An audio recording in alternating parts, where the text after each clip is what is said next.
Yo, what's up people, it's your boy P, also known as Captain P67. We're back here today for some more reactional content for you. So if you are new to my channel and my content, I cover all sorts of content, whether it's gaming, movies, cinematics, IRL, reactional content to content that's made by content creators and everything else in between. And pretty much every other day I'll get my community members requesting me to check out a trailer of a game they like or genre or something they're interested in at the time. And Lunti, one of my community members, asked me to check out the new Diablo. He did kindly buy me the original Diablo 4. And so we are going to be checking out Diablo 4 Vessel of Hatred. This is the gameplay overview and this is fresh content from Gamescom 2024. So without further ado, get your popcorn ready, get your chicken ready, let's hit it.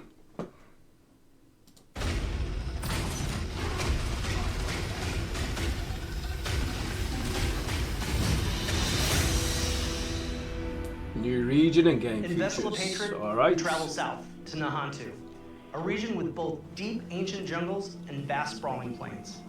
It's the last stretch of land in Sanctuary's eastern continent, and we've packed it full of experiences for every type of player. In this expansion, there's a whole lot to explore under the dark canopy of Nahantu. I do like the green theme to it. I think the green theme's like pretty cool. The colour scheme and the design so far. And that winged demon thing was green as well. That we haven't visited yet so far in the game, but it is one that we've been to before in Diablo. There's lots of new areas. We have 6 in total. 4 of them are jungle themed, and then we have 2 that are Red Rock Canyon, but each one of them has their own unique identity. When you first arrive in Nahantu, you're in this place called Lingering Hatred. This is high treetops canopies where you're almost walking amongst the branches high above the jungle floor. Imagine the thick canopy that the light is just. Well, this is the thing I said about Diablo. I know it's meant to be like a darker game, but when it's too dark consistently, it's like drab, you know what I mean? So there's nothing wrong with having some luminescent colours, and the green's perfect tone. It's not too bright, it's not too dark, so it accentuates the game in a certain way, and I think it's perfect for this scheme of the game right now. Humans have ventured into this deep part of the jungle where there's all this poisonous plants and flora. The dregs actually started. That's why I do love Last Epochs. I do find it more colourful and more eventful in general, and it's really cool. But I do appreciate dark tone games that they're done right as well. And I think Diablo does it correctly, and this green is literally perfect for this theme right now. And then half of a body of another drag on top of it, kind of controlling it and telling it where to go and tossing poisonous bombs at the player. So it's like controlling a minion to a certain degree. And then we've also got the area of Tengaze, where you've got the Tengaze Plateau, which is full of these red rocked plateaus and canyons. Imagine getting up above the land, those gigantic walls. The higher grounds, okay. Could be different. Could live. It offered up a lot of opportunity to bring back a monster family like the Lukunai. We're bringing them back in a new way here as a fully fleshed out monster family with multiple classes. What a more brute force looks like, what a caster looks like. They are very much apex predators, and we're definitely in their own genre types as well. And then there's a little sub-area called the Skittering Earth. The name alone makes your skin crawl. It's bug infested, and you can see how the bugs have destroyed the jungles and kind of input their influence on it. Within the Field of Giants, you have these giant corpses of these long dead demons that humans have. It looks like Skull Island, doesn't it? With the looks the bigger deep with the big skulls, like King Kong Godzilla style. The notion of massive demons walking Sanctuary 1,000 years ago is really thought-provoking. Plateau's also got just this beautiful color scheme to the lighting. It's really lovely to be there. And then horrific at the same time. Definitely looks better for sure. The mercenaries in Vessel of Hatred are a group of people who we like to describe Exactly, dude, exactly. people with extraordinary skills. They have the same just like a demonic version, really, isn't it? They probably were inspired by it. It looks pretty similar to why the style is. You can collect over the course of the campaign. It starts with here, a blacksmith and a shield bearer is more defensive fighter. Okay. You have to go in there and Shield throw from Last Epoch. Come on, people, come on. That's straight from Last Epoch. You meet him early on in the campaign, and he's one who introduces you to the mercenary network. You end up finding acquisition quests for 3 other mercs that you can find throughout the course of the story. Subo, the drunken archer, is going to work really well for people who want someone who's out with the main melee, in the back, offering utility and that kind of range support.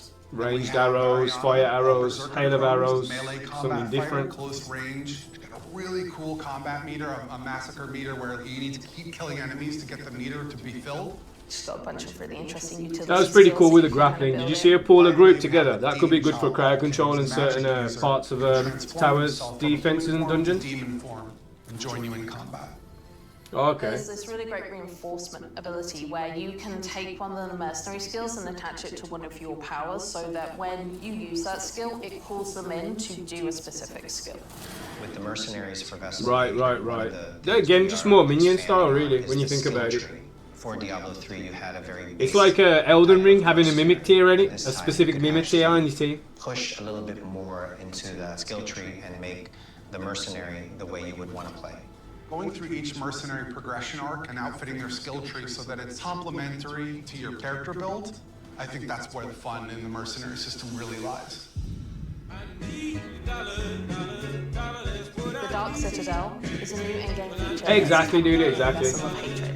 It's an entirely cooperative player. You can just like tweak it a bit more and Mechanics more within open it, tweaks to based change the around build a you bit more and working stuff. with your party members to solve the challenges and face the first Khazra hordes within. One of the outcomes of the Mage Wars is this giant crater and all the souls that were kind of lost in it from those wars. The goal of the first Khazra. That who crater are design was the pretty original dope. Khazra, Just looking at it, the positioning and using stuff. the powers within the Citadel found within this crater to perform experiments to try and bring back their dark god. Only recently. Oh, that's that wing creature we saw, I think, at the start of the trailer. Said the green wings. That was cool. So it's clear that whatever they're planning is about to come to fruition, and your job as the players to get in there and stop it. Citadels are a place where we take what is the best part of Diablo, combat, and we test it in a different way, which is adding in cooperative mechanics that you have to manage on top of that.